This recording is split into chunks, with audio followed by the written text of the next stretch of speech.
Hello and good morning. Welcome to this NBS Marketing Masterclass, How to Win with Social Media. So thanks very much for joining us. If you've joined us before, you'll know that this is the next one in the series of marketing masterclasses that we put on regularly for construction manufacturers. We've covered lots of different topics in the past relating to the different aspects of marketing.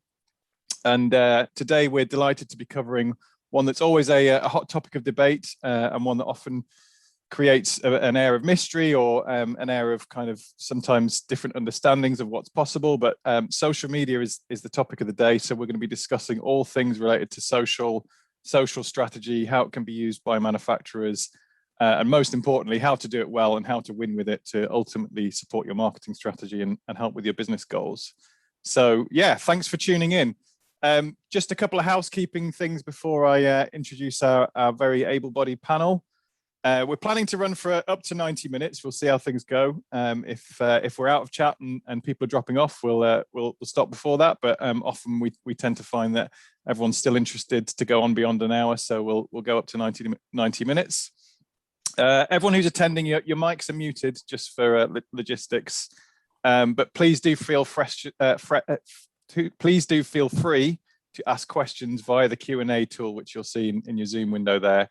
We're going to be running through a number of different questions as we go through the agenda, but we're going to save some time at the end to answer questions that are submitted by the audience. So please do get on the chat there, and we'll do our best to answer everything that comes through. So with that covered, without further ado, I'm delighted to introduce our panel.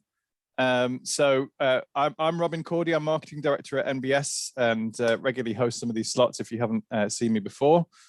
First up on the panel, I'd like to introduce Andy Lambert. Andy is a director at ContentCal.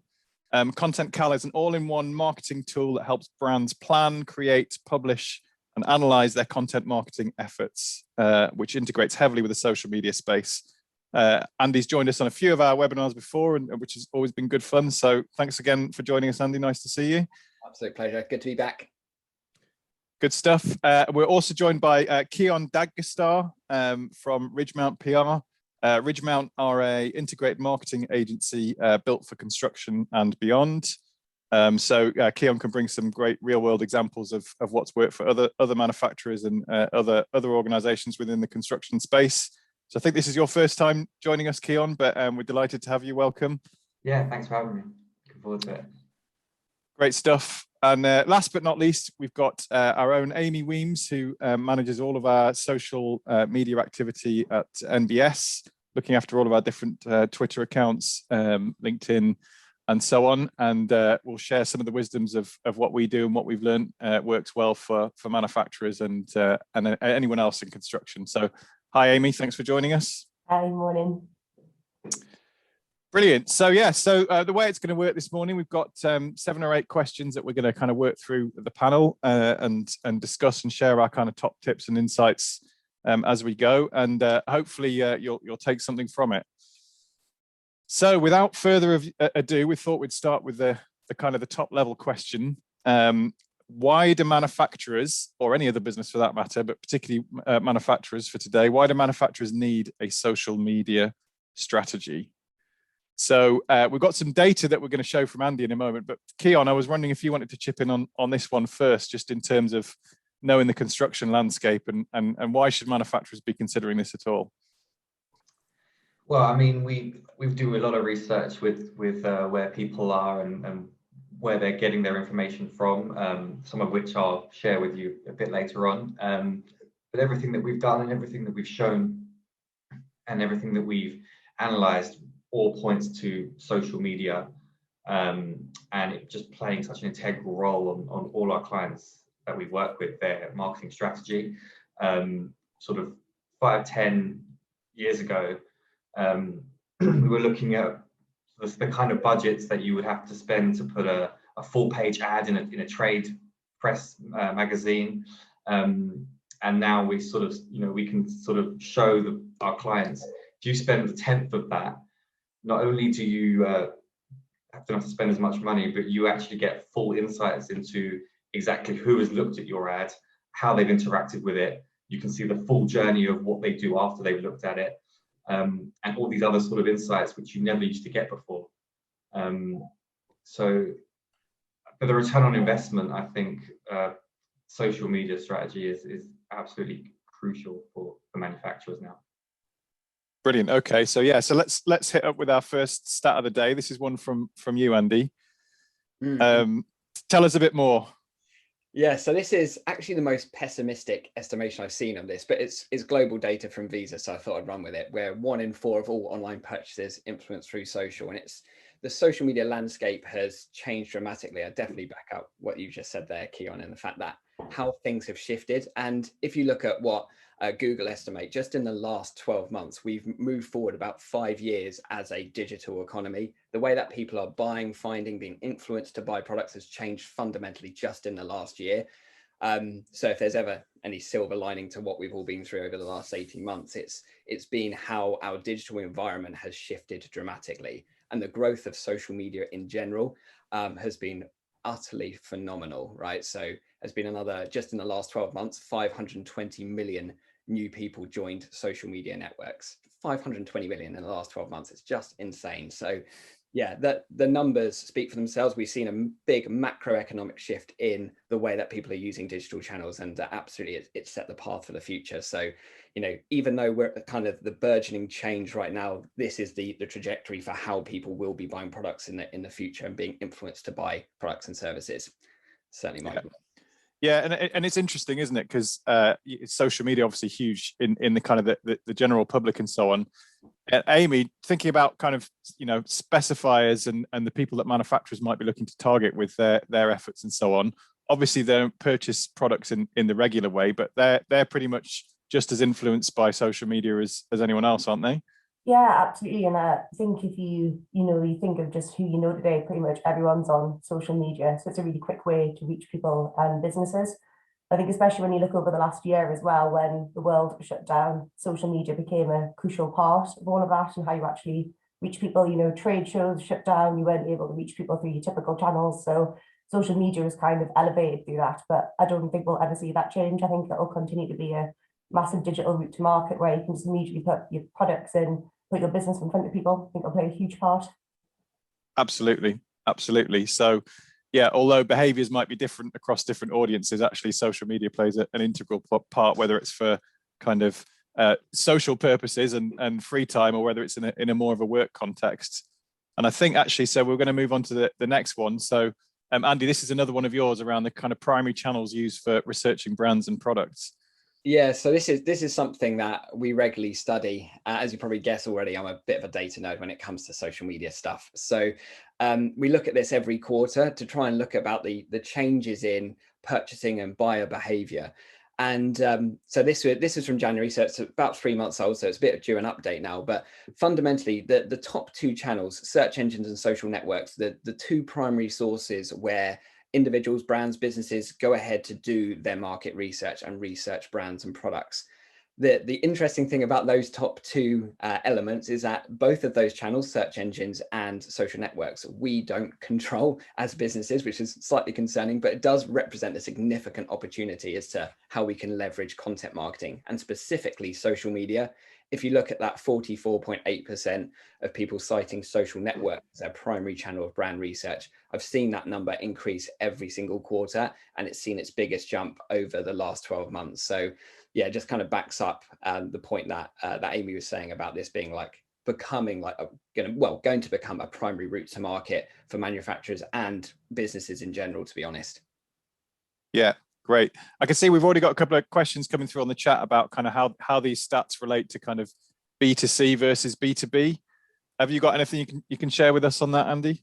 Yeah, so this statistic actually is all about B2B. So that's actually why I showed this one. So this is all built around B2B orientated data. So yeah, fairly relevant, this one. Yeah, definitely. And we've got some, I mean, the world of construction can be slightly different because there are different channels and routes to market. We've got some construction specific data, I think, coming up that Keon shared with us. So yeah, we'll look at that in a moment. And the next one, Andy, was around kind of overall numbers across the world of social media use and size of audience and so on. Yeah, I mean, to be honest, I touched on this one already, and let's kind of further to that point of like the kind of annual growth rates of social. As I said, 13.7%, 520 million new people. But the really interesting number here is that on the left-hand side, you can see 4.33 billion people now across the world actively use social, i.e. log in once every month, which is now 55% of the world's population. So we've now tipped the balance to more people actively using social channels than are not. So it's just, once again, kind of just giving some data points to represent that kind of macro shift that we've been talking about. Definitely, yeah. And I think, social is probably one of those things where the lines between kind of work and social can be blurred. So, if you take the example of an architect who might be, browsing Twitter or even Facebook or whatever it might be of an evening, I think chances are, if they see something that's appealing from a work point of view, whether it's a new product or a case study or whatever it might be on there, they may well favorite that or save it or forward it to their work account or whatever it might be, to come back to it at a later point to use in a work context. So, that's where there's that interesting blend between different content in different contexts, and actually there's reach across different channels. So yeah, so that's great. So we've got some headline numbers there that we've talked around. I mean, I don't think anyone could be kind of in any doubt about the overall size and importance of social media and usage, but we know that it gets used differently in different ways. The next question that we had up, really, that we wanted the panel to cover was around how do you create a social media strategy? So all of that is well and good, but we're talking here very specifically to construction manufacturers who are, predominantly usually looking to raise their profile and get more awareness of their products and get more specifications. So Keon, if I could maybe come back to you on this one, and I think we've got a chart that we'll look at that you've shared with us. So for manufacturers, how do you create a social media strategy? Yeah, sure. And this is something which we sort of worked out based on all the work we've done with our clients over the years, and just sort of seeing how construction manufacturers and other people in the industry use social media. And often what we were finding in the early days was people would set up a Facebook page or a Twitter account and then go, now I need some content, what do I do next? And we're working backwards, so to speak, and sort of thinking that they need content because they've got this page, rather than actually thinking about practically sort of, well, what do I want my audience to see? So this is sort of something that we have always in the back of our minds when we're creating a strategy. And if there is like a kind of an order to it, but really it's kind of a loose order. But what I would say is channel and deciding which platform you want to be dominant on or spend most of your time on is almost the final thing after you've considered a few other things first. So context, I think, is one of the first things you really need to think about, and what your objective is. What is it that you're actually trying to achieve? I think a lot of people just got caught up in the term social media and felt like they needed to be involved, but didn't really think about what actually did they want to do from it, because you can do so much from it. Obviously, is it that you want to drive people to your website? Do you want to make a sale? Do you want to get to sign up to an event? Sort of what actually is your reason for being on here? And how it is that you're going to measure that. What are the metrics? How are you going to decide what the success is? And I think we'll come on to that as well later.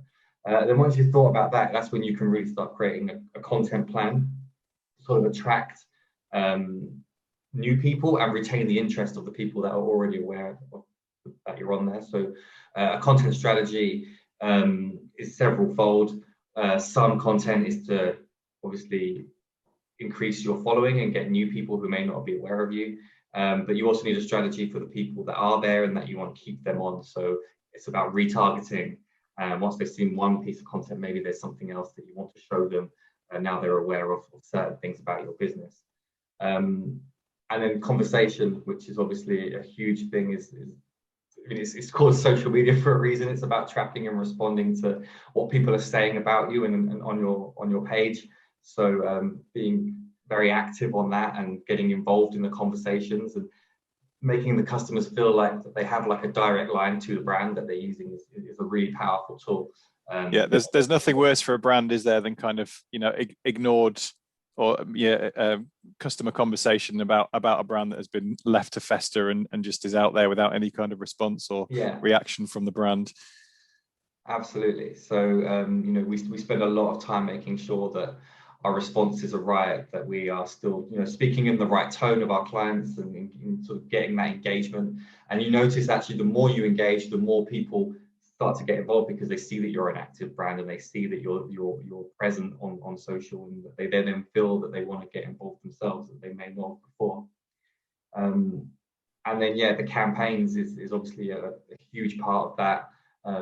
Organic versus paid is always a big debate, something that we always have to talk about and decide which one, how we tip the balance of how much we spend on our campaigns, and sort of creating that user journey that they can see something and then we can retarget it when they see somewhere else. I'm sure everyone's been a victim to that, and they've been on a website and then suddenly the ads are appearing. You know, these things are really, really powerful. But for me, my favorite one is actually community. It's about bringing people all in one place so they feel like they're part of something. I think that's what we need to sort of focus on more going forward, because it's such a saturated market now. Every brand, every company is on social media, and I think what could make you stand out over everyone else is having that community. It's something that we touch on a bit later on as well, but I think that's sort of the key in terms of getting people on your side and making them feel like they're part of whatever it is that you're trying to achieve with them. And only then is when you talk about the channel and where you should be focusing your efforts. And yeah, that's the kind of, in a nutshell, the six. Yeah, absolutely. So it's you know, it's not going to be an overnight thing, is it? And actually thinking through the kind of the, you know, objectives and messaging and what you want to say and what you want your voice to be, and then focusing on building a community before you then take it out actually into execution across the different channels is really, really important. And it, you know, it takes a while to build up that following, but it's well worth the investment. Yeah. Great. Well, thanks for that. And on the next slide, we've got something that we've shared before in these webinars, which is something we've developed at MBS, which is our specification marketing cycle. So this really shows the kind of the key stages that a specifier will go through in the kind of the kind of timeline or the virtuous circle of thinking about and selecting construction projects all the way through from all the way through from initial awareness to interest to actual selection, and then into the specification writing part, and then into the actual construction. And Amy, we just wanted to get your thoughts here really about kind of where and how social media fits within the spec cycle. Yeah, so I think, you know, it's mentioned earlier that, you know, a lot of people will use social media now to do a bit of research and actually find out, you know, kind of what people's thoughts are, what's being used. So I think it's super important, you know, even from awareness, that if you're tweeting on social, that's an instant way to put your products out and, you know, say what you want to say to the world. And just when you look, it kind of comes through the whole cycle, you know, generates interest. If people are selecting products, you know, they might go and have a look to see what else they can find out about that. So I think really social media kind of flows throughout the entire thing, but I think especially when it comes to generating awareness of your brand and your products, it's a critical stage. Yeah, definitely, and probably as well re-engaging with people that might be, you know, be existing followers but not used your product for a while, but to keep that voice there and keep that contact. And really, yeah, it comes back to that approach, doesn't it, of kind of integrating social media as part of your overall marketing messages and strategies and all the other activity that you're doing across different channels, so that you're reaching people at the right time with the right message. For sure, and I always think it's important to kind of look at where social sits in your wider strategy as a business. So using this actually to, you know, generate leads, as Keon said earlier, or actually using it to kind of bolster your campaigns and support your other messaging. So I think it's kind of important to work with your wider marketing team to actually have a look at where that sits and how you can make the most out of that. Brilliant, yeah. And then Andy, before we move on to the next question, did you have anything you wanted to add around, you know, where do you start and how best you go about creating a social media strategy? Yeah, just a couple of points just to certainly to back up what Amy and Keon said. So the awareness piece is so powerful for social media. The reach you can drive through social media is just phenomenal. And that's where social media is incredibly powerful. Yes, it plays a part in multiple parts of the overall marketing cycle that you've shown here. But yeah, awareness very strong. And also Keon's point around community. So many businesses have been slow off the mark with how to build a community. We'll touch more on it later, but yeah, it's a phenomenal opportunity for businesses, and social media networks in general are orientating more towards smaller communities rather than people getting mass followings. So that's definitely a path of, you know, a course where social media networks going down. We'll talk more about the future of social later on. But the only other thing I'll say from a practical application perspective is that when you're thinking about building a strategy, thinking about it from the awareness perspective, cognizant of the fact that it's not a quick win, it's about, you know, long-term investment, hence the reason it needs to be an integrated part of your overall marketing strategy. But naturally, when you're starting to build that strategy, I spend my time all in like keyword research. So I use something like keywordstrategytool.com. It's my favorite tool. It's free as well for diving deep into the questions that people are asking in and around a category. Because that's a fantastic way to really simply start to build a strategy that you know will appeal to those target audience, because ultimately you're building it around the questions that people are asking. So yeah, keywordstrategytool.com is my favorite go-to to start any strategy that's rooted in data. Interesting. So if you make timber windows, for example, you should get on there and look at all the keywords related to timber windows, see what people are talking about and discussing, and that will help you with ideas for content that can be used on your website, on your social media channels, wherever it might be, to engage your audience. 100%. Great. Well, that is a nice segue into our third discussion point for the day, which is how do you engage audiences effectively? And I think back to you, Keon, actually, because I think we've got a couple of examples that you've shared, kind of real life, real world examples from manufacturers you've worked with. So do you want to talk us through this first one? Yeah. So this is big client of ours, Prysmian UK. They're the largest cable manufacturer. This was something that we've been worked on for a few years. It started off with a video, which video content I'm sure we'll also touch on later as being such an important factor in social media strategy. But this was a video that we created to sort of give the followers sort of an insight into what goes on behind the scenes at the factory, and sort of make people feel, again, about making people feel like they're part of something, giving them additional insight to something that they may not have already known. So this video was posted several years ago, actually, and it had all of their key messages that they wanted to get across, and the reaction was great, because it was for the first time their customers could really sort of see how the cable is made and what goes into the process and how much care and effort they actually put into it. And it really humanized their brand in a great way. And what we found was we started getting a lot of requests, like you can see here on the right, of people who wanted to actually see more and were asking if they could actually come and visit the factory themselves and sort of see where it's made. And I know that how it's made sort of idea is quite a popular one. You know, there's a TV show about it on with Greg Wallace, and people do like to see sort of the products that they use day to day, how they're made. So this really, really resonated well with the customers. We got so inundated with these requests that we thought, yeah, why not? Let's sort of create these groups where they could come and visit the factory. They met the people behind making it, who worked in the factory, and they got to have a Q&A session afterwards with the research and development team. And it was just this sort of personal experience that you would never get anywhere else. And so what this led to, so if you look over to the next slide, was, they'd come, they visited, but how do we make sure that we keep that relationship going? So this is when we set up the Prysmian Professional Community, which is a very exclusive group for people who have been on one of the tours, and they are in this group with just amongst their own peers and people who work for Prysmian who are involved in creating the products. And they basically got this direct line with them, and they sort of, like you can see here, they share their experiences, and they sort of tell the people who actually make the product directly the kind of issues that they've been having, for example. So if anyone is in the electrical industry, they'll know that the Prysmian boxes are often a bit controversial because they often fall apart, and they have problems with that. And this is something which gets fed back directly to the research and development team. So you've got the customers being able to feel like that they are actually actively improving the product that they're using, and it's just a kind of a way to sort of build that sort of lasting relationship, because it's making them feel valued and it's making them feel like that they're being listened to.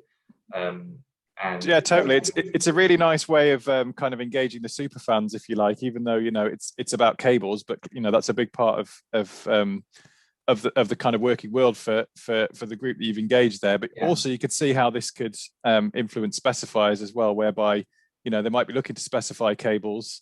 There might be multiple options they can choose from, and they might all meet all the technical criteria. But if they're researching the products and they can see that there's, you know, there's a brand that's got that care and attention and love of their product, as well as some super fans, you know, it's certainly going to probably influence their product choice. Exactly, So because the value of that content can't be underestimated, can it? For sure. And you know, this is just the way, you know, they walk into the merchants, they've got 5 different options in front of them to choose from which one they're going to pick. It's the one that they have that personal interaction with. You know, it's quite an easy decision in the end if you do it right. Absolutely, great example. Thanks for that, Keon. I think we've got one from an MBS customer here, which is 299 Lighting, so lighting manufacturer. Amy, you've put this one together. Do you want to tell us a little bit more about what 299 have done here? Yeah, just I think it's always worth thinking about how your content's going to land. So, you know, you can pop a post out, but the way social media works, it's a really great mix of, you know, people's personal posts, brands they follow, other people they follow. And so your posts are going to be out there in the mix with social media juggernauts such as Aldi. So, you know, when you're busy reading about Colin the Caterpillar, but then your posts there, you know, you have to make sure you cut through and stand out. So I think there's a few different ways you can do that. And I think 299 Lighting does that really well, like to keep that really on brand and really relevant. So, you know, it's all topical, but it really cuts through. It's quite bold, striking. You get a really, really brief window on social media. You know, people are just scrolling on the phone and you've got about 2 seconds to grab their attention and make it count. So there's lots of different ways you can do that. You can use video, graphics, imagery. So I think it's just always worth thinking about how that's going to come across and is actually going to grab attention. And I think the other thing when you think about how your content's going to land is actually, you know, as a business, we might find this really interesting, but is that because I work for this business? You know, actually, why are my customers or the people on social media going to care about this? So I think, you know, actually just putting something out there that, you know, people are going to engage with and enjoy and making it strike and counts for a lot. Yeah, and Amy, in terms of the actual mechanics of how the kind of the posts are written and made kind of appealing, and kind of the regularity, you know, keeping those things up, what you know, what can we learn from this example? I think here as well, I think what 299 Lighting do really well, I think they kind of switch up the format.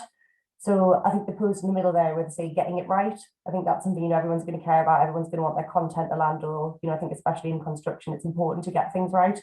So I think your wording, keeping it consistent, you know, there's quite a lot of dull stuff out there. What can you do to grab attention, whether it's an emoji or just putting something out there like a grabbing headline is always going to work for you as well. Absolutely. And just final one on this section, you know, Andy, for B2B and manufacturers where, you know, it might be a slightly less sexy product that we might have in other industries, that in no way means that, you know, the content can't be interesting and engaging, does it? It doesn't. I mean, it's a really good point, because I mean, the notion of B2B versus B2C doesn't really exist on social. It's all P2P, so peer to peer, really. So fundamentally, it actually helps creativity if you take off the kind of like blinkers of like, oh, we're a B2B brand, we're dull. No, actually, in this example, right, these 2 examples, both from 299 and Prismian, where all of the content, all the examples fall into the 3 categories, which is critical for social content. Like, does it educate? So in this instance, what we're seeing with 299, that's educationally orientated content. Does it inspire, or does it entertain, where the kind of factory tour is a perfect example of that. So unless it either educates, inspires, or entertains people, it probably doesn't belong on social. And when you take off the blinkers of B2B, you can think more freely about, actually, I can look at my business through a different lens, whether it's a factory tour, whether it's thinking about how lighting affects mental health. It allows social media kind of like enforces creativity and helps you think about your business through a different lens, rather than just like touting your product. There's so many benefits and other impacts that your product has, far wider than its, you know, features and benefits. And that's, once businesses can harness that and look at themselves through another perspective, then social media content gets so much easier. Hopefully that makes some sense. Yeah, absolutely. So yeah, don't be afraid to mix it up and you know, try different things and embrace, you know, what the art of the possible is. Brilliant. Okay, on to the next one. So we've had a couple of questions on this via the chat as well. So I think there's a lot of interest here around which platforms should you choose. So obviously, when social media is a very broad church, and there's different channels, platforms, niche groups, and all sorts of stuff. And I think Andy's going to first share with us some general stats, and then we're going to get into some construction specific stats from Keon. So it should be quite interesting. So Andy, do you want to fire away and kind of just talk us through this data we've got here? Yeah, so this is fairly recent. This is just last month. World's most used social platforms by monthly active users. So Facebook, YouTube, WhatsApp, you can all read all of that. So this is across the world. Now, naturally, if we had more time, we could dive into what's most used in the UK, for example. You'll notice LinkedIn is conspicuous by its absence. Comparatively, LinkedIn has very low monthly active users. Users of LinkedIn are far more sporadic than the other platforms. But the thing to think about with this is that actually you should probably challenge your own perceptions when you think about your business, certainly when you think about it through a B2B lens, like we were just talking about a second ago, in the sense that there was some other data that I saw that some of the biggest B2B successes have been saw or found within Facebook and YouTube as well, which are typically not two that you would associate with B2B. Most B2B brands I speak to are just like, oh yeah, we're on LinkedIn and Twitter. But actually, if you start to think about that, social media, as you say, Robin, is such a broad church where the average user of social media has about 6 accounts across social media platforms. So the reality is many people are across multiple platforms. The only thing that's the barometer of choosing which platform is right for you is the creativity of your content. Where's it going to land? So for example, the Prismian one's a good example that lands well on Facebook in that example. There'll be some things that are more business centric, like the 299 lighting, which lands better on LinkedIn. But fundamentally, the growth of social media has seen all of these platforms, or a vast majority of these platforms, proliferate. So it's not just about a case of thinking, oh, we should just be limited to LinkedIn and Twitter because that's historically what we've always done. Think about some of your core performers, which might be LinkedIn and Twitter, but also start to think about how you can spend 20% of your time investigating and experimenting with a new platform, be it, TikTok, be it YouTube, for example. As a final thing I'll just say on this is that any business that doesn't spend time on YouTube or hasn't thought about YouTube as part of their strategy is that probably is up to their detriment. It would be the core platform that I would place most of my bets on, is growing faster than anything else. Already it's on track to overtake Facebook in terms of monthly active users, and with the latest edition of their new feature, which is called YouTube Shorts, which is their short form content, their TikTok rival, it's going to get even bigger. So to be honest, my money's on YouTube as the primary social platform, and it's been core to our own growth at ContentCal too. That's really, really interesting. Just as we're on that point then, how would you suggest that manufacturers, if they're not using YouTube at the moment, what would be the kind of top ways that they could start making use of it quickly? Very quickly, in the same way that we've done it within our business, we're a B2B organization, has been to turn all of our FAQs into YouTube videos. Simple, 30-second, 1 minute, low production value, talking about how to answer these questions. Some of it face to camera, some of it product demo. Really simple. And that's the point is about production value. So many people are like, oh, I don't want to do YouTube because I can't edit or produce videos. The reality is the expectations of video production have disintegrated. It isn't like hugely production value orientated anymore. So just start doing it, because you'll naturally get better over time. But yeah, those FAQs are brilliant to turn to YouTube content lend itself. Yeah, I think that's a great tip for manufacturers there, who no doubt get asked the same questions day in, day out about their products, and whether it's installation or product performance or whatever it might be. You could make a 30-second video of an expert talking to that. You could do it on an iPhone and get it on YouTube, and you'll have some content out there almost instantly. 100%. Brilliant. Right, we've got building on that then, so those are kind of general stats, and we've got some specific construction stats here from Keon. So I think the first one is overall usage of social media by construction professionals. Keon, do you want to just tell us a little bit more about this and the next few as we go through? Yeah, sure. So this is from the Construction Media Index, which is some research that my agency, we've been sponsoring for many years. And it happens every 2 years. And basically, we poll, or we don't, they poll a group of people from within the construction industry across all walks of life across there. So architects, quantity surveyors, contractors, house builders, plumbers, and it just gives us an idea of exactly where they're getting their information from. It's great for us because it helps us work out where we should be telling our clients they need to be focusing their efforts. It puts us ahead of our competitors, it puts them ahead of their competitors. So it's really valuable of an insight for us. So yeah, this first slide is really just an overall look for construction professionals in general, and they were asked the question, do they use social media? They also asked, do they use social media for work? But what they found is it doesn't really make much difference in terms of your strategy, because the main thing is that they're on there. But what this shows is every 2 years, and we're due one this year because the last one was in 2019, we can see exactly where and we should be targeting people who we're trying to build an audience with. So you can see there in 2019, LinkedIn and Facebook both made huge gains against what they were before. And what also was the most notable thing was how WhatsApp just exploded, as well as the kind of the visual focused social media platforms like Pinterest, Snapchat, and Instagram, which I don't believe were actually included in the study in 2015. Yeah, it doesn't look like they asked it, does it? But it's still amazing to see WhatsApp going from 0 to the leading channel in 2 years. Yeah. I suspect with this year we'll see Instagram go up an awful lot as well.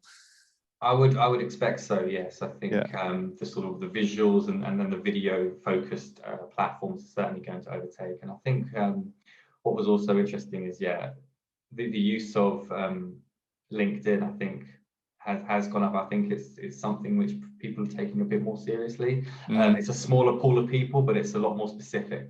So I think it has got legs there. And I think the use of the way people have changed their attitude to social media and how they used to sort of separate the two, sort of they use social for work or they don't use social for work. You can see there in 2015, there was quite a clear kind of difference, whereas now people don't really sort of see it as something that they use for work. It's just part of their everyday life. It's just something they use, and sometimes they might see something that's relevant for work. Yeah, totally. So I think we've got that broken down by different disciplines now, haven't we? So architects. Yeah, so we saw this with architects firstly. So 80% are on LinkedIn. That hasn't changed in the 2 years between the two studies. Facebook went down, which was quite interesting. But I think what we did expect is to see the visual platforms, Instagram, Pinterest, there, and I would expect in the next study, in the next set of results, in the 2021 results, that will go up again even more.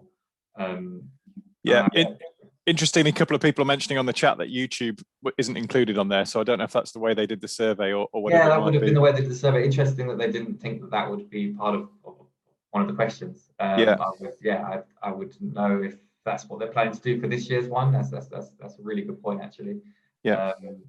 Again, it's to do with the sort of the attitudes people have and what's considered social media and how we use it. It changes all the time, and I think that sort of is also reflected in this as well. Yeah, I think actually, historically YouTube was maybe less considered to be a social media channel as such, and now it probably firmly is. Yeah, I agree with that. And then you've got contractors as well, so also relevant. Yeah, and I think what was the most surprising thing here was how Twitter sort of plummeted. So I think what people sort of thought at the beginning, there's the shifting attitudes towards it. So as Twitter started off being somewhere that was sort of mainly celebrities and sort of didn't really have any sort of B2B value or real sort of business value. And then there was this sort of craze where you could use it as a really good tool to sort of engage with people directly. But then I think it got a bit saturated. I think now it's sort of completely gone back again. I think it has got a purpose still, but I think compared to the others, I'm not sure if that's somewhere that has really good place to make value. Whereas LinkedIn and Facebook are still up there, and I would expect that to go. I think people are getting more professional with their appearance as well, and I think that's again why contractors, you would see them on LinkedIn a lot more than you would a few years ago. Yeah. And then the next one we've got is house builders. Yeah, this one surprised me a little bit because I think they're missing a trick. I think if you're a house builder and you trying to sell your houses, it's all about visuals, and it's not really selling a house specifically. It's capturing a lifestyle, and it's capturing what it would be like to live in this area or in this part of. Yeah, it's an aspirational sell potentially. Absolutely, yeah. So Pinterest, I think, and Instagram are great for house builders, and I think I would certainly expect this to go up for 2021 as well. We did some work with a house builder, and we did a Facebook campaign for them. And what's great about the sort of targeting tools now is you can be so specific about the kind of person you want the adverts to appear in front of. That we actually led to get someone who saw an advert on Facebook that led to a conversion of them selling to buy a house. So if you do it right, you can actually get some. Wow, that was a good ROI on that tweet. Yeah, exactly. Yeah. Good. If I can bring Amy in here, I'm just going to jump back to the architect side of things. I mean, Amy, does this chime in with what we see with our audience of architects, engineers, specifiers, and how they use social and social channels? Yeah, I would say so. I think it's always worth thinking about, how your audience uses channels and the content you post there. I think, when I look back to when I first joined social, there was almost like this really set regime that you would post on Twitter twice a day and on LinkedIn just a couple of times a week. And I think actually that's really broken down. I think as LinkedIn's taken off, and as Keon said, actually, I think it's kind of merged a little bit more where people post a lot of personal stuff on there as well as business things. So people are using it a lot more. So say for us, we post twice a day on LinkedIn, and that actually works really, really well. And we get some of our highest engagement on LinkedIn from a mix of architects and manufacturers on there as well. So I think coming off the back of that, I think with each platform, it's worth just experimenting a little and find out what works for you. Because, at one point I would say Twitter was absolutely where our most engagement is, but I'd say actually now probably LinkedIn is probably rivals that, if not a little bit more. And just from a kind of social media network perspective, it's helpful to understand the kind of maturity curve of these platforms. Certainly something like LinkedIn, naturally from an organic perspective, I would absolutely back up with the fact that we've seen, and our clients seen tremendous growth on LinkedIn because it's been so generous with organic reach. So something like Facebook, it has become incredibly tough, not impossible, but incredibly tough to generate organic reach, i.e. not paying for social content that you're just posting to the feed. Naturally, Facebook has restricted that reach tremendously. Instagram is still fairly generous with that reach. It's still about 10 times what you'll get typically on Facebook in terms of the organic reach you'll get through your content, but nothing really compares to LinkedIn at the moment in terms of having the maximum amount of people see your content, even though you've not paid to have that promoted. So LinkedIn's still in a really interesting kind of maturity curve since Microsoft acquired it, I think about 2 or 3 years ago now. Yeah, LinkedIn's definitely a place to be at the moment, but I wouldn't say to disregard Instagram, because we've seen some of our manufacturer orientated clients like Stowe, which is the kind of rendering manufacturer.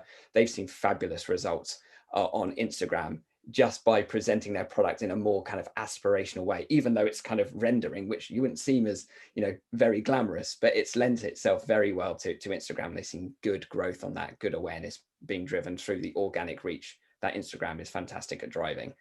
Sorry, go on, Amy. I think the other thing to mention about LinkedIn is if you are interested in doing paid, you've got a really specific target audience in mind. There's nothing quite like LinkedIn that just lets you get so specific to target like industries or literally down to business level. So I think actually when it comes to choosing your platforms, if you want to do some paid content, Twitter's great if it's something maybe a bit more brand awareness and a bit more generic and you're not feeling that specific. But actually, if you really have got like, no, these are the people I want to target in this industry or this particular job title, I think LinkedIn's pretty much unrivaled when it comes to that. Brilliant. I mean, we could talk all day about the channels, couldn't we? But I think that the message is there's some obvious ones that you should be trying, and really you've got to experiment a little bit and see. It's kind of horses for courses, isn't it? So if shots of render are going to work really well on Instagram if they're done the right way, but if you're going to post about it on LinkedIn, you'd probably position it slightly differently, but it wouldn't necessarily mean that you wouldn't get any better results. But it would need to be a different kind of tone and theme. And depending on who you are and what product it is you produce and who you're targeting, you're going to have to experiment with a few of these things and see what generates reaction. Yeah, definitely. Brilliant. Right, we'll move on to the next question. So number 5, how do you go about creating that great content for social media? So I think I'm going to bring you back in here, Andy. I think we've got another chart from you. So in terms of generating that content, where do you start and how does it fit in with everything else? Yeah, I found this chart actually. I stole this because I thought it was brilliant. So I found it in someone else's slide deck. I was like, I'm having that because it sets the tone for where social media content marketing fits. And this goes right back to the start of our conversation where we're talking about that specification marketing cycle and understanding social media's place. This isn't a quick fix. This isn't something you just switch on and off. It's a case of like, this will grow over time. And the reason I wanted to show this is like, if you look on the left-hand side, it's about the potential traffic. So the potential yield you're going to get from a certain initiative. And then the bottom axis is all about how long it's going to take to generate that yield. Now, if I kind of take your mind back to a stat I shared earlier, which is about the primary places that people go to discover brands and research brands for the first time, we were talking about, search engines and social being the 2 predominant channels. So on the far right-hand side of this chart, where we've got content and SEO, ultimately creating content, building a website, blogs, long-form content that will help you earn a organic ranking and a high ranking on Google. Naturally, there is significant headroom for growth. In fact, the headroom for growth there is nearly unlimited, right? So huge opportunity, but that does take time. Then on the far left-hand side, we got paid advertisement, and we've, both Keon and Amy have touched on like paid content on social. That's great for driving short-term growth and absolutely should be a tactic in your mix. But the effectiveness of paid social diminishes over time because you're only essentially targeting those audiences that are in market today. Just for your own context, here at ContentCal, we spend over 100,000 on social ads per month. And naturally, unfortunately, the growth is not linear. It diminishes over time as costs to advertise increase. So that bit in the middle becomes really important. Social media and PR. Yes, it takes time to grow, but it's really important to understand like this, we're investing for the long term. And as long as we have all of these, a balanced mix between our strategies of paid, social, and long form content, ultimately, that'll help us create a good, solid strategy that we can then build content on top of. So, yeah, I don't know what the next slide was on that. Yeah, no, that's great. I think it really, it really shows where social has its place. And you're right. Paid is great for a quick hit, and if you need some instant reaction, but it's not a way to build a long-term strategy. And actually, the way you can support the amplification of that and the building of audiences and so on is really through social and PR activity. But then you need to support that with content that's going to drive, exposure across search engines and everything else as well. So it absolutely has its place in the mix, but understanding that context probably really helps with how it's best positioned. Definitely. I think we've got another a couple of examples here from Keon actually in terms of specific content examples. Keon, do you want to talk us through a couple of these? Yeah, these are just some just different types of content that we've used with some of our clients and had good success with. Obviously there are loads of different ways, but these are the ones that really have stood out over the past sort of year or two in terms of generating good results. So if you went around clockwise, so the Instagram stories, I think made a big impact. I think it's a great way to sort of use if you're in a location, if it's an event, for an example, or this one was an awards ceremony which we had with the Brick Development Association. Just capturing the night throughout Instagram stories. I think I don't have any stats on the usage of it, but I think it's really gone up, and you can see kind of other platforms now using the same sort of method to create their own equivalent of Instagram stories. I think it's a great way to be creative about it, and again, you don't have to be an expert in creating good video content like we talked about before. You just need your phone and just capturing it as the day goes on. User generated content, I think, as well is really important. I think if you can get your customers to show you how they're using your product, and then you then reshare that onto your company channel. Again, a really good way to sort of create that engagement and create that bond between you and the customer. Community, which we've already talked about, so yeah, that's already covered. Live video, I think over the past year has obviously exploded because of the fact that we can't really be anywhere else. We saw some great results with live video. This was a Q&A that we did again with Prismian about some upcoming changes in the regulations which really affected their customers. So the fact that they took the time and they sat with an expert and they talked about something, about how they can help them, really boded well for them and sort of gave them a lot more credibility. And then the other one, which we saw huge success with last year, when a lot of our big scale PR events all got cancelled because we couldn't do them because of lockdown, we turned to influencers and started using them a lot more. This one here is an example with our client Milwaukee Tools, who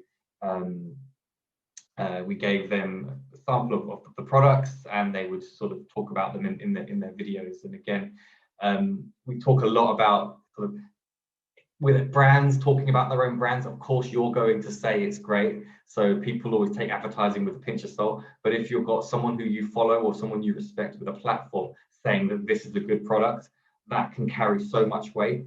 So we found some fantastic results with influencers over the past year. And this is something that our business is really growing and something we're using a lot more with all of our clients. That's really interesting. Yeah, and influencers isn't all about, you know, people on a beach having a cocktail or whatever it might be, is it, on Instagram? But I could see a couple of questions in the chat actually about, you know, have you got any tips for kind of how manufacturers can best work with influencers and how they find them and use them and so on and do it appropriately?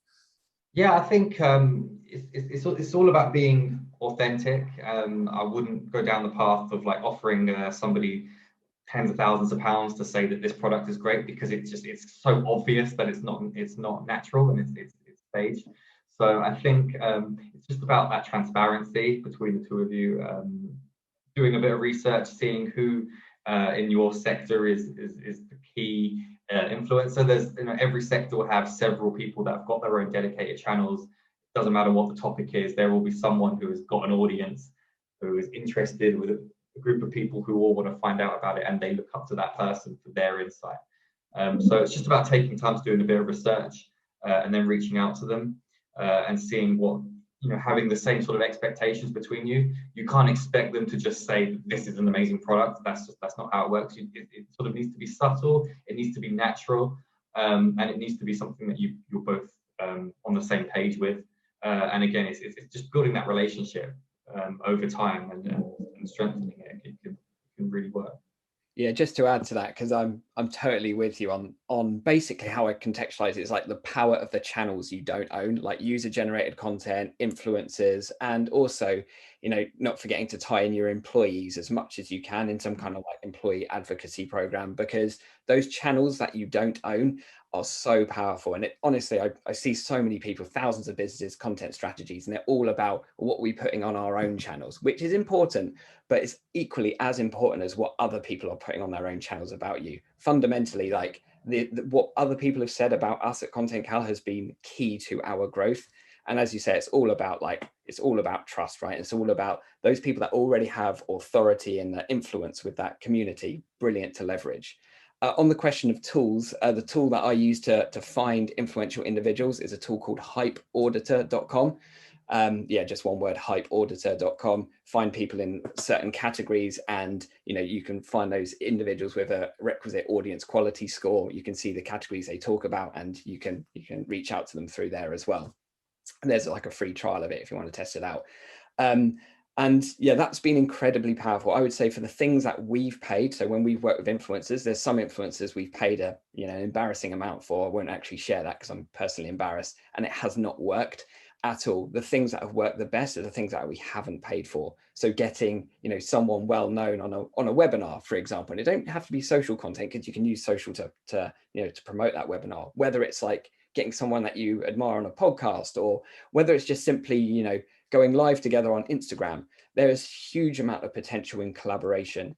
And also the final thing I'll say on like working with others, it's a brilliant way to enter a new channel. Say, for example, like we've spoken about how good Instagram is, or LinkedIn. Let's just say you don't really have much of a presence on Instagram and LinkedIn right now. Find those people that do and work with them, because that is the best way to get your brand an exponentially increased reach by working with others that are already native on that platform. I'll give you one example. For example, us at ContentCal, I haven't gone into TikTok at all because naturally I'm not a kind of guy that's going to be dancing around on camera, but I've made friends with people that are comfortable with that do have a similar message to us, have the right kind of audience, made friends with those.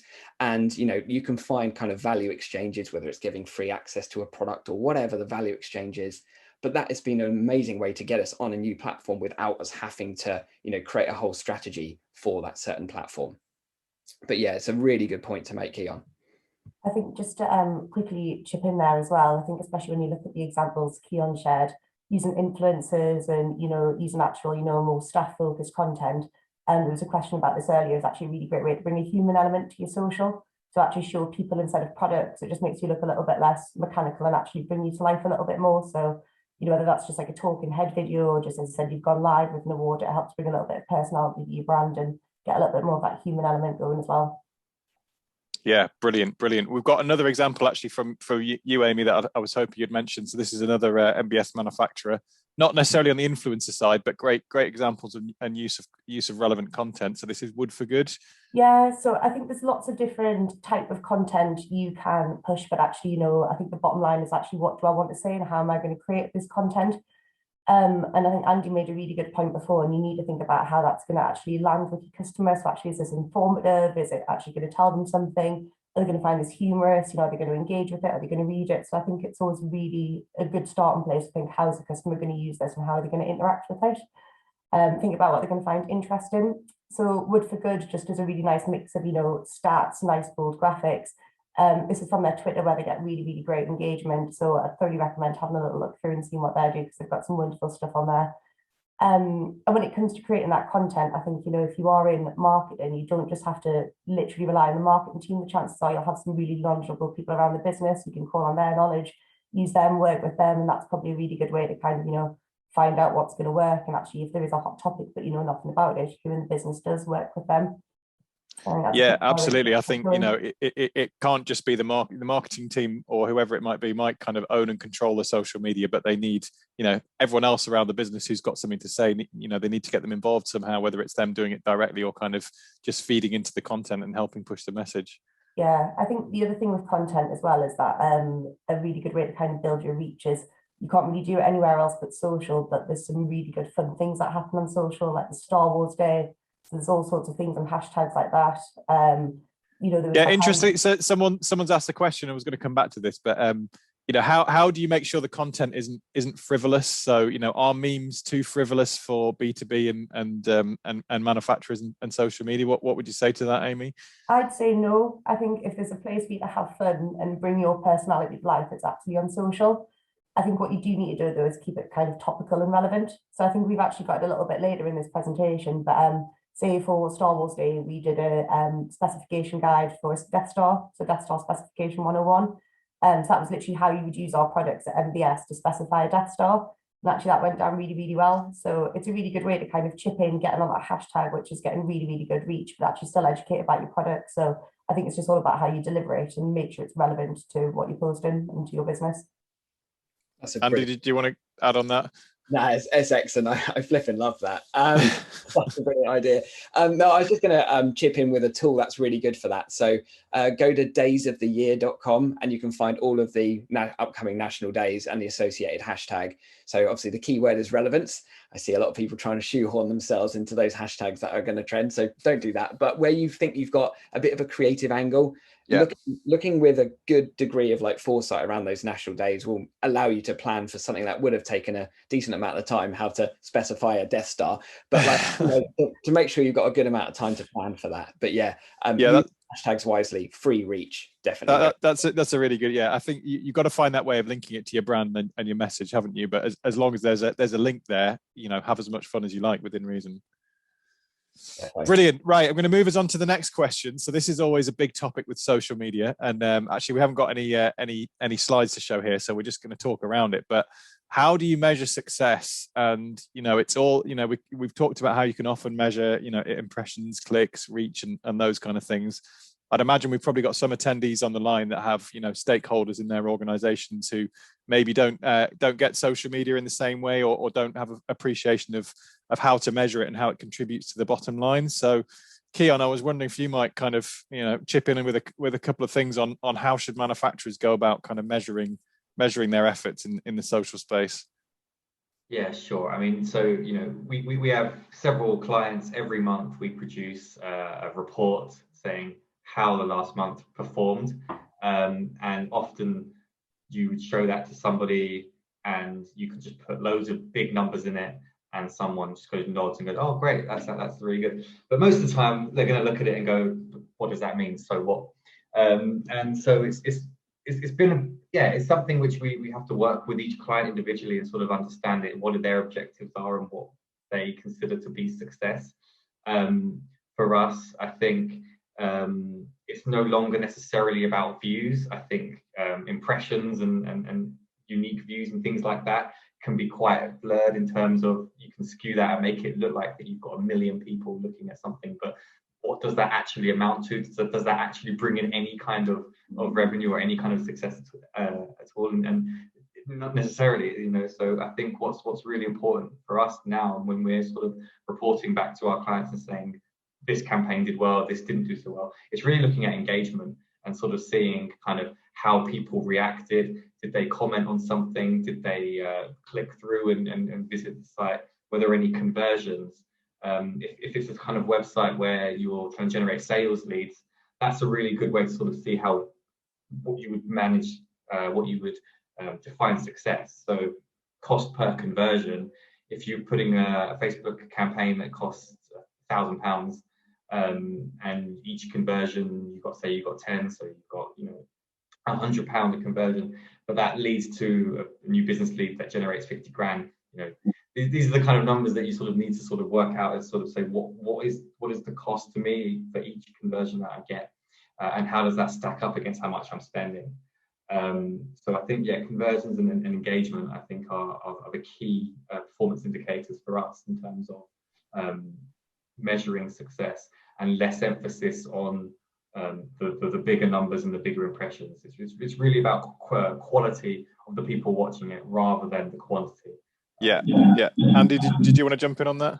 Yeah, I'll answer this in 2 ways. So depending on the objective, you measure slightly differently in our view. So I'll back up everything that Keon said. But imagine if we're just talking about paid, for example. So typically your paid content is going to have a direct conversion goal. So if you're putting out an ad on LinkedIn or Facebook or whatever, you're going to have a conversion oriented goal. So tracking ROI of that is pretty easy: impressions, clicks, conversions, etc. So that's a fairly simple model.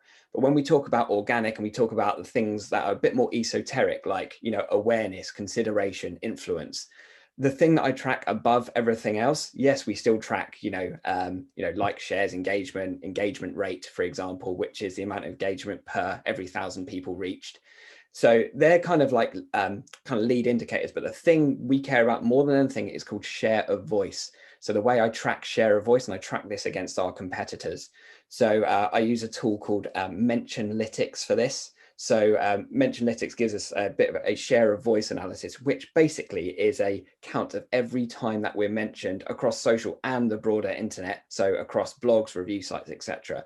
Because as we see our share of voice increase, i.e. the share of which, you know, we are featured in this conversation, we see how our market share increases relative to our competition.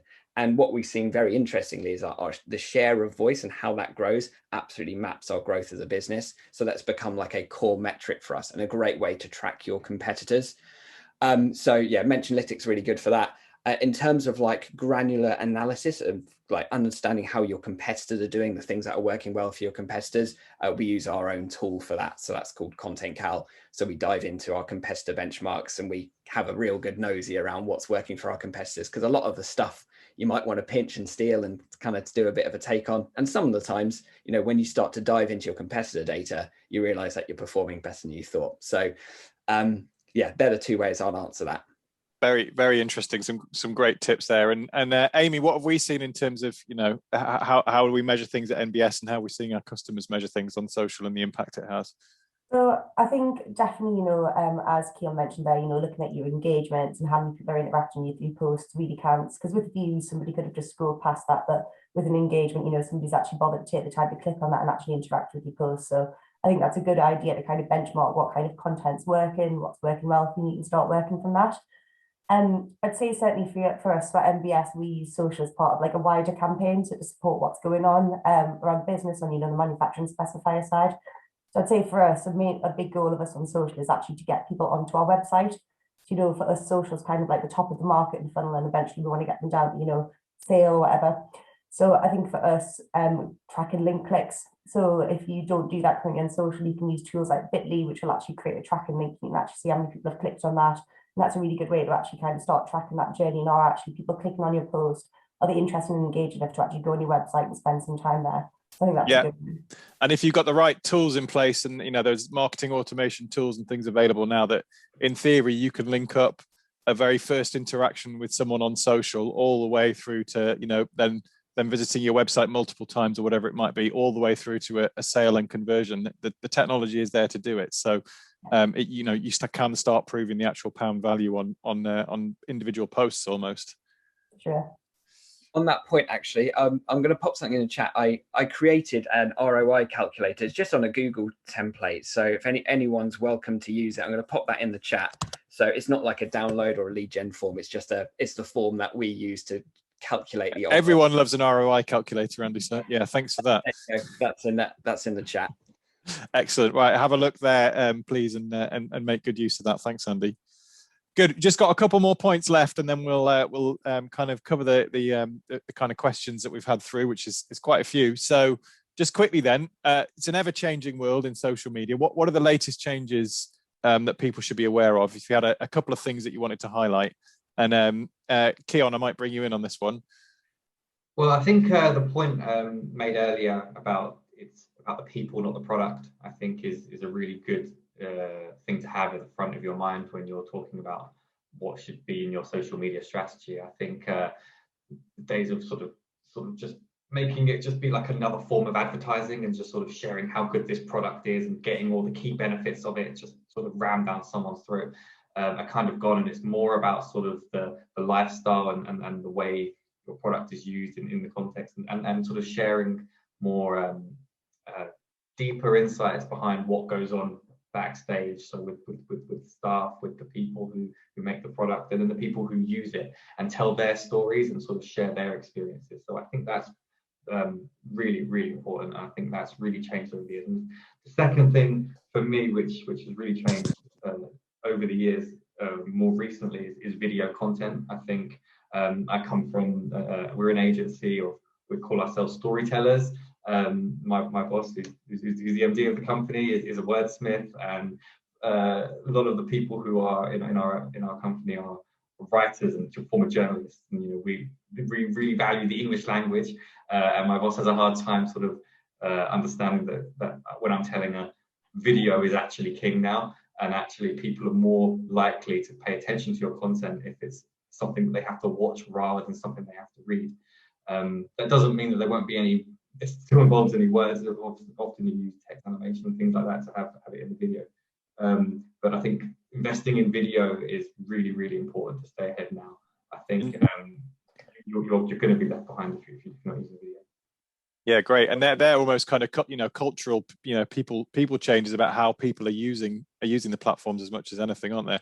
Andy, what kind of technical innovations or new features or new platforms should people be aware of? Yeah, so a few things. I'll cut it down because I usually speak for about an hour every single month for all these new updates. Yeah, in fact, if you haven't seen it, get on LinkedIn and look at Andy's regular update on everything that's new in the world of social media, and it'll keep you right up to date on everything that's happening. Yeah, so the kind of the themes at the moment is all of the platforms are really leaning in on e-commerce. The ability for people to sell products directly through social is a huge thing. But outside of that, in terms of like new features, Twitter Audio Spaces, which is their competitor to Clubhouse, got released last week. So it's made available to all. Any kind of new features like Twitter Audio Spaces, which is, audio only kind of, it's like a webinar, but basically audio only and with no slides. So anything like that, where it's new to a social platform, if you're looking at trying to build your audience on Twitter, which I know we had a question about that actually, jumping on those new features is a really good tactic and strategy, because those social platforms will really push the organic reach of those new features. So Twitter audio spaces have been good. Another thing that's been recently released on both Twitter and LinkedIn is the option of newsletters, which kind of seems a bit counterintuitive. But like I said earlier, social media platforms are really focusing on allowing people to build smaller, close-knit communities. So like a subscription to a newsletter, not a paid subscription, but that's now live on LinkedIn and Twitter, and it's working really well. Allows people to opt in to receive like your monthly or weekly update. It's a way of guaranteeing that certain people will see your content, rather than it being like a hit and hope, which typically social media is. Two other very quick things on LinkedIn. Some new ad formats got released this week, so you can now start boosting posts on LinkedIn. So if something's performed well organically, you can now boost it. And they've also just enabled event ads. So if you've got an event you want to promote, something like this, for example, so that's now possible on LinkedIn. So 2 new ad formats on LinkedIn. And LinkedIn have also made some big updates to their employee advocacy tool. So we spoke about this earlier, about empowering your staff to start sharing your message further and wider. So LinkedIn have now enabled that. So if you go into your company page on LinkedIn, look at analytics, it will now tell you the performance of the posts that have been shared by members of your team as well. So and all of that's free and available now. So there are a couple of things, but there's another 60 updates that have happened this month. So I'll keep it to 5. Five is a great number down from 60. But yeah, if anyone's interested in finding out more, please look Andy up on LinkedIn, and you'll see his updates. I'm gonna, just in the interest of time, I'm gonna move us on to the next question. But I'm wondering if we could go straight in with Amy. What are your kind of top tips for construction manufacturers then to get social media right? I think probably thinking about what your unique selling point is and actually really kind of calling out to it. So a master C of social media, when a customer sees your post, what's going to make you stand out, and really honing on that. So, use that to the best of your advantage and, sell that. I think the other thing when it comes to doing that, if you do have a sales team, speak to sales and find out what's working really well. What's that hook that when a customer hears it, they go, yeah, that's absolutely fantastic. Or what's that thing that gets them really, really engaged, and see how you can harness that on social media. So I think, again, that's kind of looking at how social can support your wider campaigns, and the chances are there's kind of some synergy there between what's working well for sales and what will work well on social. You'll probably position it differently. It probably won't be the same kind of hard sell that sales go for, but there's definitely some kind of interest or hook there that's going to work well or get them engaged. Definitely. So before you even think about what channel you should be on, you should be thinking about what your difference is. Yeah. Keon, I was going to bring you in at this point because you've shared with us a getting started checklist, which I wonder if you could just tell us about quickly. Yeah, sure. Yeah, so this is something that we use in some of the other webinars that I've done. This was actually specifically to video, but actually I think it goes to anyone who's really trying to think about how to do a social media strategy or creating content. It can be really overwhelming, especially when there's so many different ways and so many different things that you can do and try. So I just tried to break it down into just the 5 key things just to have at the front of your mind whenever you are considering social media content. Firstly is audience is key. It's who you want to see it, and try and imagine that person, try and create like a profile of what that person is, what their interests might be, what age group they might be part of, where they might live. And sort of get into the mindset of who your customer is, and sort of understand what it is that they are going to be interested in, and who it is that you want to see the content. And then it's about the objective. Again, we talked about it before. What is it that you're trying to achieve from this? There should always be a call to action in any of the content that you create. If it's to click here to read more, or to watch this, or to sign up for this, or to buy this, there always needs to be something that they do after they've looked at your content for them to carry on that journey. And then what are the key messages? So if you have got a product, if you are a manufacturer and you want to get a specific message across that makes you stand out from your competitors, really identify what that is and what it is that makes you stand out from everyone else, and try and make sure that that's always incorporated some way, as subtly as you can within your content. And then the tone, we talked before about kind of is meme culture, is that sort of thing acceptable? No, I mean, it depends on your business, really. I think it's good to make people laugh, it's good to entertain, so don't be too afraid of sort of straying too away from the corporate guideline, but obviously make sure that you're making you're not going to upset anyone. And then yeah, budget, of course, sort of decides how much you can invest in the highest tech equipment, if you can make some amazing videos and things like that, or if you don't have enough budget for stuff like that, it doesn't matter. You can just do really simple and low costing methods to sort of create good content, but sort of just establishing that from the start might just help you sort of understand exactly what it is that we're working with and what resources we have available. Brilliant. Yeah, it's really, really good structured tips there for people getting started and to work those through. Amy, we've got another example here, just building on that. Thank you, Keon. Example from Dulux Trade, and for me, this is a really good example of a manufacturer kind of linking their channels together using social. So Dulux Trade using their social media accounts, but to promote their specification content that they have within MBS, so that they can get that exposure, but also try and drive specifications. Did you want to just mention a few things from there, Amy? Yeah, I think just exactly what you said there. It's a video as well, and actually this is on our channels if you want to have a look, but it goes on to kind of give you the key points to let you know that it's available, it's easy to download, BIM objects are available, so it covers that video probably more than you would be able to get in a single post in a really engaging format. And I think the other thing, when you do posts like this, say whether it's MBS or a trade body, whoever, if you're able to tag people on social, the chances are they're going to retweet it. So if it's something like this, Dulux tagged us, we naturally retweeted it. That's more reach for them, it increases their reach. So you can kind of start a rhythm of that when you actually, start tweeting about who you're working with in the industry, and that'll help build your reach. So I think it's always great to talk about the work you're doing and who you're working with on social as well. And it gives you credibility as well, depending who you're working with. Yeah, great. And on there as well, we've got some of our other content, including the how to specify a Death Star that you mentioned earlier.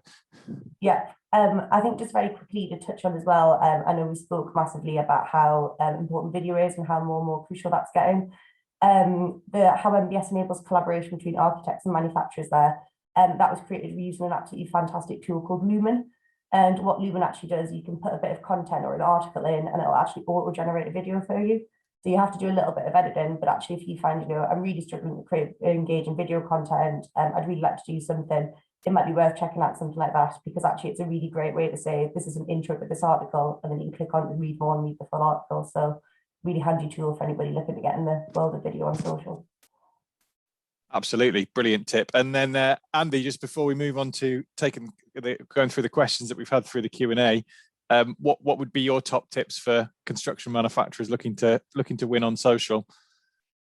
I've probably mentioned them already, to be honest. I'm conscious that I'll end up waffling forever, so I'm going to go to the Q&A, but I'll back up what Amy said about Lumen as a really good tool for creating video content quickly as well. So yeah, great tool, that one.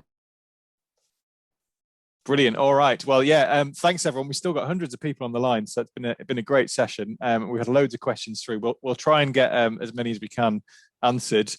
Just one big one, actually, that someone's put earlier on is thinking about social, but other channels as well. Is printed magazine style advertising now completely dead, or does it still have a place? Keon, what do you think? Well, that's a big topic. That's one that we debate in our office all the time. Like I mentioned before, we've got the wordsmiths and we've got the video people, and we always have this debate. I wouldn't say it's dead. I think it will always have its place. I think if you are, especially if you're a manufacturer, I think our clients often just like seeing their adverts and their products in the physical form. It has its usage. You take them to merchants, you take them to sales pitches. I think they do still have audiences as well. I think there will always be a place for that. However, personally, I think the big shift towards digital, we now, we've rebranded a bit over the past year, and we're just Ridgemount, because we wanted to be seen as a digital first agency. So I think for me, I think it has its place. But I think if you want to win and if you want to see real results going forward, digital is the way to go, because I think, like I said before, you've got the ABC figures of how many people read a magazine, but you don't actually know how many people saw that ad. You don't know anything about what they did after they saw that ad, and that's completely different on social media. So my boss will completely disagree with me, but I think yeah, digital is definitely king now. Yeah, I'd probably back that. I'm definitely biased on this, but I wouldn't say it's always going to have a place. I would say the writing's on the wall, and I won't be liked for this comment, but the fact is, there is no denying the progress and where everything's tracking. And as generations mature, generations that have grown up purely consuming digital content, that a physical magazine will be such an alien concept in the fullness of time. It's not dead now, but it will be in the future. I think what's really interesting about it is, so just to add, is what we find with our clients. Some clients, you know, they spend tens of thousands on a print ad, but they get really reluctant about spending maybe £1,000 on a Facebook bit of content. And I think this is the attitude, and it's understandable, because especially if you're from a certain generation, that's how you've always done marketing. So it's got to have a real shift in the mindset of what actually is the value of social media. And I think for a while, I think you're still going to find people who are going to be reluctant to spend the sort of figures that they would spend on a TV or magazine advert that they would on social. Yeah. Brilliant. Thanks for that. Someone has rightly pointed out, actually, we've used Dulux as a great example in the B2B specifier world, and of course they were slated a few weeks ago for their tweets about Tottenham Hotspur and the new sponsorship. But we'll not go into that one, because that's a different story altogether. Amy, on a completely different note, we've got someone asking a really good question around, as a manufacturer, we're finding it difficult to be more human online. E.g., we want to talk and get involved with the conversation around mental health, but we don't want to say the wrong thing, and it can be a difficult subject. You know, what would you say to that, and how can manufacturers be more human but do it in the right way? So I think sometimes it's showing you support. So say at MBS, we got involved in World Mental Health Day, and we're not completely knowledgeable about that subject or experts by any means, but we showed our support. We asked colleagues. The theme this year was get involved with nature. So we asked our colleagues, if you're out on a walk, share a photo. We shared those on social, did a few tweets about it. So it doesn't necessarily have to be a bit of content. It doesn't have to link off somewhere. It's enough just to kind of show you support and show that you're involved. And then I think, just touching on what I said before, is the human element can always be just, using staff content. If there's any photos of actual people, or, talking head videos we can share, that's another really nice way to bring a human element to social media as well. Yeah, so you're not shamelessly trying to hijack a subject like that, but thinking of a way that you can make it relevant and interesting. Andy, any tips on that one? I think you're on mute. Zoom fail. No, Amy's covered it. Yeah, brilliant answer, Amy. Great. Well, I'll come back to you, Andy, while you're there. I've got people asking about how they will get started on WhatsApp, and whether that's got any kind of relevance, because we saw it on some of the charts there in popularity on a few, well, all the charts really. And is there a way that it can be useful for manufacturers? Currently, not really, I would say. So a simple way to answer that: yes, lots of people turn to WhatsApp because of reliance of private communities, and it's now seen as a social tool. But in terms of like broad messaging and broadcasting, no, it's not really. Yeah. So possibly for customer service, maybe, but less so on probably the marketing side. Exactly. We use it as if you've got like a regional sales team, for example. We have WhatsApp groups where, when they're on the road and they're visiting their suppliers, it's a way to generate content. So if you have a bigger team and you're trying to get that sort of that people focused content, it's actually a really good tool in that respect. But yeah, from a broadcast way, yeah, it's not really found any use for it yet. Yeah. Okay. And what about Keon? While you're on the subject, what about Pinterest? I think anything, if you've got a product like the ones we talked about, if you're an architect, or if you have anything that's sort of trying to sell not just a product but a lifestyle, something aspirational, I think Pinterest does have value. We use it for some of our clients, Hugo, for example, who they create bifold windows and doors, and again, the product itself isn't the focus. It's really about the scene and everything that goes on around it that you're trying to sell. And I think especially when it comes to home renovations and people are sort of looking for inspiration, it's a good place to be seen, I think. Great, thank you. I'm going to ask a couple more, and then we're going to be out of time, and we'll wrap up. So, just Amy, do you have any advice on how to answer negative comments, reviews, etc., on social media? So I think with this, it's always a delicate balance, but I think it's always worth acknowledging them. You know, for whatever reason, if it's somebody having a complaint or actually just somebody pointing out something they wish you did better, I think it's, as a business, it always looks better to kind of acknowledge that. I think you do get people who are just there for a fight or have got nothing better to do sometimes. So I think in those cases, if it gets to a point where you feel like, okay, this is getting a little bit out of hand, or you're not resolving anything, or it's not progressing, I think the best thing you can do there is just try and take it offline. So just keep it friendly, keep it to the point, matter of fact, and then eventually just say, we'll contact you, your account manager's going to get in touch, or we'll reach out to you, and just try and nip it in the bud when you feel it's not getting resolved or getting anywhere. Yeah, brilliant. And final one to you, Andy. Is it possible to be successful on social media with no investment? Yes. Yes, and it's a way of answering Chris's question as well, which is the best way to engage with potential customer decision makers using LinkedIn. If you create valuable content that will make people want to follow you and engage with you, whatever that value is, whether it's educational, whether it's inspirational, whether it's informative, whatever, great content will rise to the top. It just takes time. So as long as you're consistent and you stick with it, you know, you will build it. I'll use my own kind of personal example, right? 5 years ago now, I started talking about social media news and what's the latest in social, of which about 3 people watched it. Now, last week, I had 1,500 people turn up to listen live about what's happening in social. It builds over time. It's not overnight, but if you create quality content and show up consistently, it does work. Brilliant. Brilliant. Well, yeah, wow. I mean, we covered so much there. I feel like we could probably keep it going for another hour, but we've had a fantastic response, so many questions through. I think hopefully we've answered most of them. Apologies to any that we didn't get through. I'm just going to give the shameless plug at the end. If you haven't seen it already, have a look at MBS Source, which is our manufacturer product data platform, which will help you get your products seen and specified. Of course, taking it into context with what we showed you earlier around the specification marketing cycle, we're strongly of the belief at MBS that you know, for manufacturers to get more awareness and more specifications and do their marketing better, they need to be using a range of different channels in the right way to reach specifiers across the timeline. So mention that, and then just leaves with me to say a huge thank you to the panel. So Keon, Andy, Amy, you've all brought huge amounts of insights. I'm sure the audience have taken loads of stuff away there. We've mentioned a load of different tools. Thank you for all of those. As part of our follow-up, what we'll do is send everyone who's joined the session, we'll send you an email.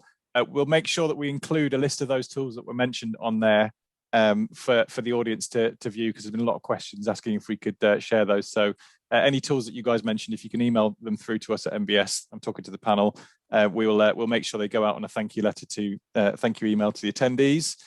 And if you've got any questions, anyone, please do get in touch with us.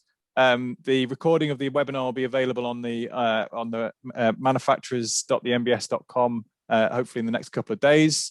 Please tune in again soon. We've got loads more great webinars coming up. We've got one coming up very soon about NBS and Glenigan and the great work that we're going to be doing together there. And that's a very, very interesting one, I think, for manufacturers. So thanks again to everyone.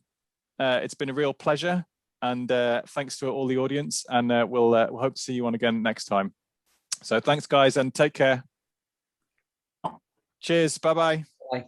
Bye.